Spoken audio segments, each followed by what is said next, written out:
Buenos días. Hoy nos acompaña la maestra Luz Helena González, secretaria de Energía, el maestro Andrés Layuz, que es director general de la Agencia Reguladora de Transporte Ferroviario, y Ernestina Godoy, consejera jurídica del Gobierno de México. Adelante, por favor. Y Miguel Elorza, que es el coordinador de Infodemia, el detector de mentiras. El día de hoy vamos a firmar aquí en la conferencia, en la Mañanera del Pueblo, el decreto que le devuelve a Pemex y CFE al pueblo de México. El día de ayer fue declarada constitucional esta reforma, pasó por la mayoría calificada de la Cámara de Diputados, de la Cámara de Senadores, de la mayoría de los congresos, y ayer nos la envía nuevamente el Congreso una vez que la ha declarado constitucional para que sea publicada en el Diario Oficial de la Federación. Es una reforma que en una parte muy importante le devuelve al pueblo, primero le devuelve al pueblo las empresas que siempre fueron del pueblo de México y que en el 2013 privatizaron, porque al convertir a Pemex y a CFE en empresas productivas del Estado, en realidad hacían que dejaran de ser públicas y que se convirtieran en empresas privadas. Y por otro lado, la capacidad del Estado de nuevo de operar los trenes de pasajeros particularmente. Son dos reformas muy importantes que vamos a firmar el día de hoy y por eso le hemos pedido a Andrés y a Luz Helena que nos platiquen de qué se tratan estas reformas para que las conozcan todos y todas, y Ernestina pues también como consejera jurídica como parte de ello. Esa es la esencia de la conferencia del día de hoy. También vamos a enviar hoy a la Cámara de Diputados la ley orgánica, el cambio a la ley orgánica del Gobierno de México. Ahí se incluye la creación de la Secretaría de las Mujeres, que estará funcionando a partir del 1 de enero del 2025, la Secretaría de Ciencia, Humanidades, Tecnología e Innovación, que también estará operando a partir del 1 de enero del 2025, y la Agencia de Transformación Digital, que va a ayudarnos a simplificar todos los trámites, a digitalizarlos, y también va a estar encargada de todo el área de satélites que antes estaban dentro de la Secretaría de Comunicaciones y Transportes, y además disminuimos todavía más el costo del gobierno al pueblo. Hay una reducción de poco más del 5% adicional como parte de la política de austeridad republicana. Comparado con el 2018 es como entre 15 y 20%, están haciendo el cálculo comparado con 2018, es decir, el presidente López Obrador ya había disminuido los costos del gobierno y ahora los disminuimos todavía 5% más, quitando duplicidad de funciones que todavía existían en distintas secretarías. Entonces, aunque se crean estas nuevas 3 áreas, disminuye todavía más el costo del gobierno al pueblo de México. Como decía Juárez, no puede haber gobierno rico con pueblo pobre. Entonces, hoy firmamos aquí los 2 decretos y enviamos esta ley orgánica al Congreso de la Unión, a la Cámara de Diputados. ¿Quién empieza? ¿Luz Helena o Andrés? ¿Andrés?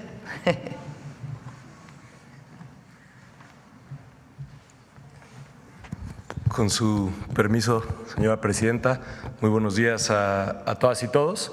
Les voy a presentar las implicaciones de la reforma constitucional en materia ferroviaria que fue ya aprobada por ambas cámaras y por 2/3 partes de los congresos locales. Es decir, ya es una reforma constitucional, ya es parte del texto constitucional. Para recapitular y poner un poco en contexto cuál es el origen y el objetivo de esta reforma, recordamos que se creó Ferrocarriles Nacionales de México a principios del siglo XX, pero fue en 1937 cuando el general Lázaro Cárdenas, siendo presidente de la República, nacionalizó los ferrocarriles. Esto implicó que durante la mayor parte del siglo XX operara como empresa pública Ferrocarriles Nacionales, tanto los servicios de carga, pero sobre todo los servicios de pasajeros. A partir de 1995 inició un proceso de privatización que provocó que hubiera un predominio en las vías férreas del país, una red extensa, el servicio de carga y que no hubiera servicios de pasajeros, los servicios de carga operados por empresas privadas a partir de concesiones. Sin embargo, a partir del año 2018 inició la recuperación del servicio de pasajeros con la construcción del Tren Maya y puesta en servicio, con la reactivación y renovación del tren del Istmo de Tehuantepec y puesta en servicio de un servicio de pasajeros y, por supuesto, el tren El Insurgente México-Toluca. A partir de 2003 se declaró como un área prioritaria, de 2023, perdón, se declaró como un área prioritaria el transporte ferroviario de pasajeros y ahora en 2024 esto queda establecido en la reforma al artículo 28 constitucional, de tal forma que el Estado recupera la posibilidad de operar trenes en las vías férreas del país y darle prioridad a los trenes de pasajero en específico. La que sigue, por favor. Ahora con la presidenta Claudia Sheinbaum continuará y se acelerará el regreso de los trenes de pasajeros. Se tiene como objetivo en esta administración, en los siguientes años, construir 3,000 kilómetros de vías férreas que permitan operar trenes de pasajeros y también se tiene como una prioridad fortalecer el servicio de carga de trenes. ¿Qué sigue, por favor? En la administración del presidente Andrés Manuel López Obrador fue cuando regresaron los trenes de pasajero y para poder operar las 2,240 kilómetros de vía que se pusieron en servicio de pasajeros, se crearon 3 empresas públicas operadoras de trenes. La empresa Tren Maya, la empresa del corredor interoceánico del Istmo de Tehuantepec y con Banobras El Insurgente, la operación también es pública en el México-Toluca. ¿Sigue? Por favor. ¿Qué es lo importante de la reforma constitucional y cómo quedó el texto? El 29 de octubre de 2024, 2/3 partes de los congresos en las entidades federativas aprobaron la reforma, lo que incorpora al texto constitucional lo siguiente: la comunicación vía satélite y los ferrocarriles, tanto para el transporte de pasajeros como de carga, son áreas prioritarias para el desarrollo nacional en los términos del artículo 25 de esta Constitución. El Estado mexicano retoma el derecho de utilizar las vías férreas para prestar el servicio de transporte de pasajeros y para ello el Ejecutivo Federal podrá otorgar asignaciones a empresas públicas o concesiones a particulares en su caso. La que sigue, por favor. El objeto de la reforma es impulsar desde el Estado los servicios de trenes de pasajeros y esto implica la reducción en el tiempo de recorrido, mayor seguridad, mejor calidad de vida, una reducción en la huella de carbono, más eficiente que otros modos de transporte, y la prestación de servicio a comunidades que quedaron aisladas precisamente en el proceso de privatización porque estaban conectadas con trenes de pasajeros que dejaron de operar. La que sigue, por favor. También vale la pena recordar que ya iniciaron los estudios de 3 proyectos férreos en esta administración. El primero es el México-Pachuca, en donde las personas que actualmente hacen un recorrido de la Ciudad de México a Pachuca tendrán un ahorro de alrededor de 25% de su tiempo de viaje, con 1 hora 20 minutos. En el caso de México-Querétaro, donde también ya se iniciaron los estudios en acompañamiento de la Secretaría de la Defensa Nacional, el ahorro en tiempo para quienes cotidianamente hacen el viaje será de alrededor de 40%, y también se iniciaron ya los estudios para que el Tren Maya tenga también la operación de un servicio de carga. Muchas gracias. ¿Pusiste las 3 empresas del Estado? Sí, las mencioné. Sí, ya están. Luz.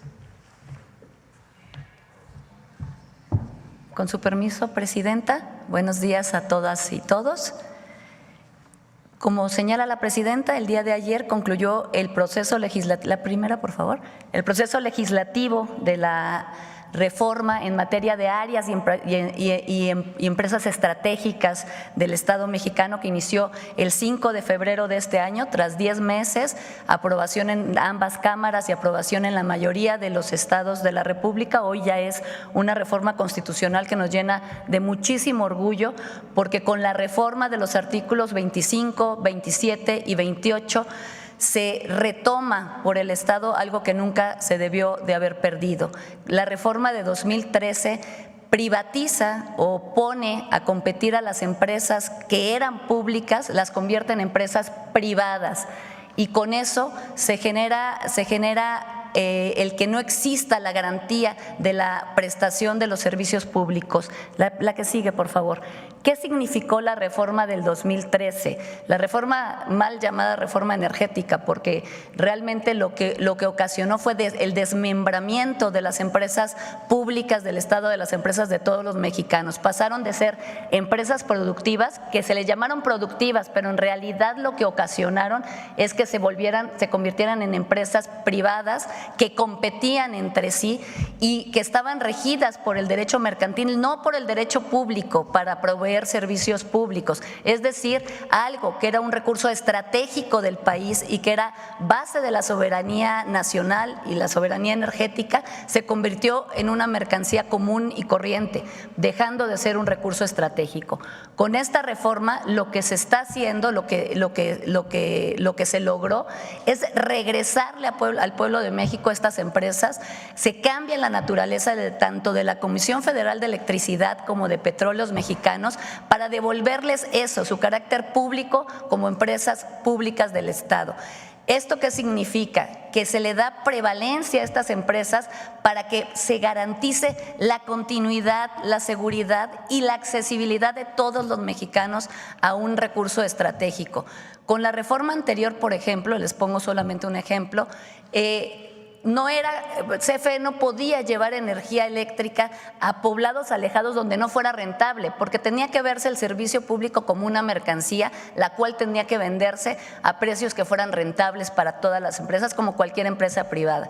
Aquí recuperamos la esencia de que este es un recurso estratégico para la nación, y por otro lado nos permite retomar la planeación, de la capacidad de planeación que tenía el Estado mexicano y que nunca se debió de haber perdido, pero que con la reforma del 2013 se perdió, y esto ha ocasionado muchísimo desorden y ha ocasionado incluso problemas técnicos que ponen en riesgo la confiabilidad de todo el sistema energético nacional.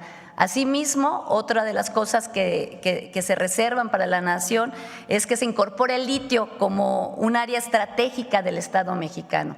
Básicamente estos son los puntos de la reforma. Estamos muy felices porque el día de hoy se firma este acuerdo que le regresa al pueblo de México 2 empresas que son fundamentales para el desarrollo de las regiones y para el desarrollo del país. Gracias.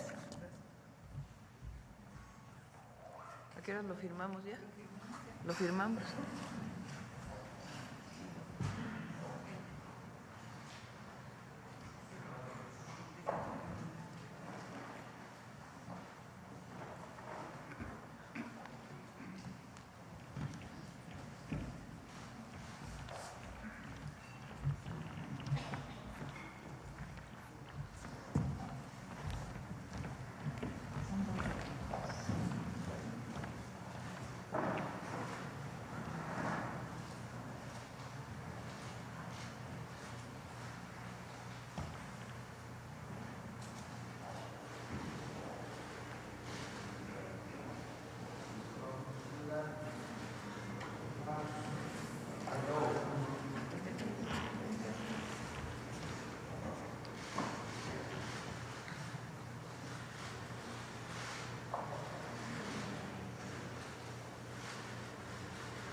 Estas reformas plantean, son 180 días, ¿verdad?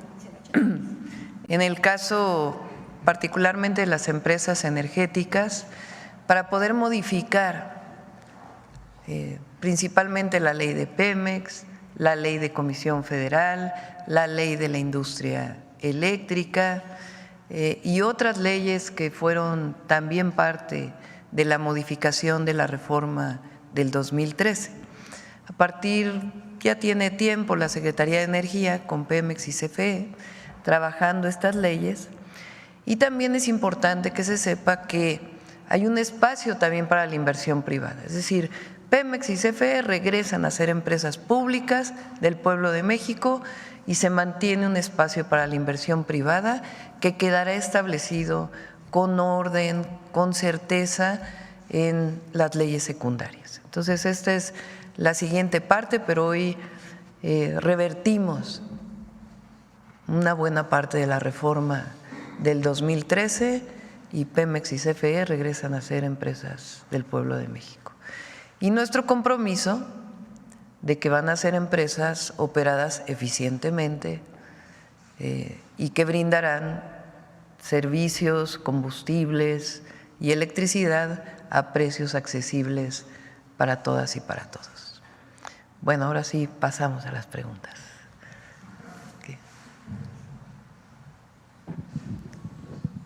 ¿Qué tal? Muy buenos días a todos y a todas. Juan Hernández de Diario Basta, Tabasco Hoy, Campeche Hoy y Quintana Roo Hoy de Grupo Cantón. Doctora, funcionarios de gabinete, precisamente sobre este tema, para darnos más una idea de del alcance de estas dos reformas que se están implementando o que se van a implementar. ¿Cuántos empleos son los que se estarían rescatando? Bueno, se nos pueden, si tienen ese estimado, ¿cuánto es lo que se rescata de recursos? Porque con el presidente Andrés Manuel López Obrador, pues sí nos daba una visión de todo el saqueo que se hizo de Pemex, que se hizo de la CFE, que realmente fueron de miles de millones de pesos. Se perdieron empleos, se perdió infraestructura, se perdió, se vendió, prácticamente se estaba haciendo chatarra de toda lo que era la industria energética nacional. Eso es por un lado, y por el otro lado también la cuestión de la industria ferroviaria, de los trenes de pasajeros. También ya se hablaba del Tren Maya, de todos los alcances que tenía en el sureste, cómo lo está conectando, cómo conecta ya el sureste con el norte. O sea, todo este esfuerzo, si nos los pueden aterrizar un poquito más en empleos, en beneficios económicos, en lo que es la creación la conexión de todo el país que pues estaba desconectado y estaba abandonado el sureste. Esa sería mi primera pregunta. Gracias. En el caso de la energía, vamos a poner el caso de la electricidad, de Comisión Federal de Electricidad. Muchas de las plantas de CFE, incluso lo dijo aquí el presidente López Obrador muchas veces, por ejemplo, las plantas hidroeléctricas, que son de las primeras plantas que hubo en nuestro país, que incluso fueron sujetas a nacionalización con López Mateos, son empresas que generan energía limpia. ¿Qué quiere decir energía limpia y no limpia? Digamos que la que contamina son las plantas que producen principalmente con hidrocarburos. Las que más contaminan son de carbón, después las de combustóleo, luego las de diésel. Y las hidroeléctricas, pues en realidad es una turbina que se mueve que no quema nada. Las termoeléctricas queman carbón, queman combustóleo, queman diésel, queman combustibles. Al quemar un combustible, pues genera gases, que muchos de esos gases son contaminantes. Pero una turbina hidroeléctrica, pues no quema nada, es la caída del agua lo que genera la electricidad. Pues esas plantas de generación son de energía limpia. Pero con la reforma del 2013 no las consideraban energía limpia. La única energía limpia que se consideraba era la solar y la eólica, que en general eran privadas. Y esas tenían la preponderancia para generar todo cuando quisieran. Nada más que esas plantas tienen un problema, que es que generan cuando hay viento o generan cuando hay sol. Cuando no hay viento, pues no generan. Cuando hay sol, no generan. Requieren una base de generación, un respaldo se llama. Pero no permitían o no le daban la alternativa a que las hidroeléctricas entraran a generar. Ahora, con esta reforma constitucional, a CFE le dan la posibilidad de que estas plantas entren y que SENACE, que es el que hace ese despacho, diga, no, primero las hidroeléctricas, en función de distintas situaciones técnicas que determinan quién entra a generar. Ahora imagínense ustedes tener una planta hidroeléctrica parada porque SENACE te dice no puedes generar porque le doy preponderancia a otras. Pues representa costos para CFE, porque de todas maneras ahí hay trabajadores, ahí se pagan muchas cosas. Entonces ahora a CFE se le da la posibilidad de que entre a generar.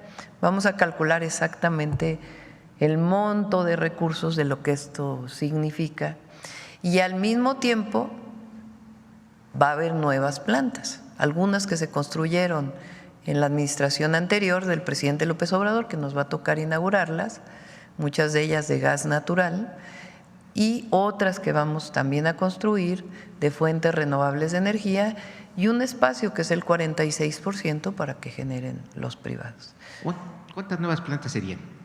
Ya vamos a presentar el próximo miércoles el Plan Nacional de Energía para Electricidad. ¿Un adelanto? El miércoles lo presentamos, próximo miércoles. El Plan Nacional de Energía para el caso eléctrico y al siguiente miércoles vamos a presentar para Pemex.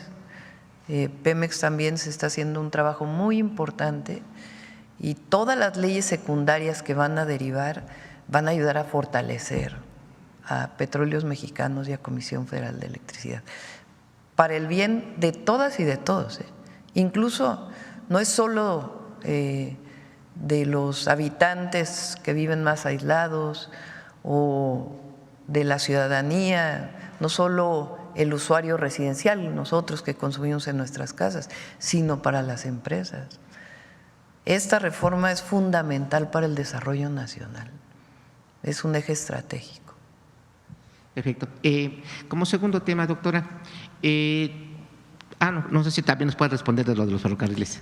Sí, ferrocarriles, ¿cuántos empleos vamos a generar en total, recuerdas?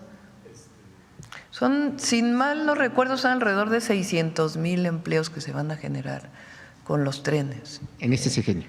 En el 2025 vamos a iniciar con el México-Pachuca, bueno, se va a terminar el México-AIFA, que ya también vamos a explicarles algunas situaciones de este tren, y luego el AIFA-Pachuca, y después el México-Querétaro. Entonces esos son los que vamos a iniciar el próximo año, ya se están haciendo los estudios y la construcción formal empieza en abril. Además, vamos a hacer el Tren Maya de carga y vamos a hacer la línea K del interoceánico. Entonces, es una generación de empleo, pues por lo menos de unos 300,000 empleos, además de toda la vivienda social, que por cada vivienda se estima que se generan 4 empleos. Entonces, la obra pública genera empleo y eso potencia también la inversión privada. Perfecto, muy bien. Bueno, en un segundo tema, ayer ya se había tocado esta situación del retiro de los ministros, bueno, la renuncia de estos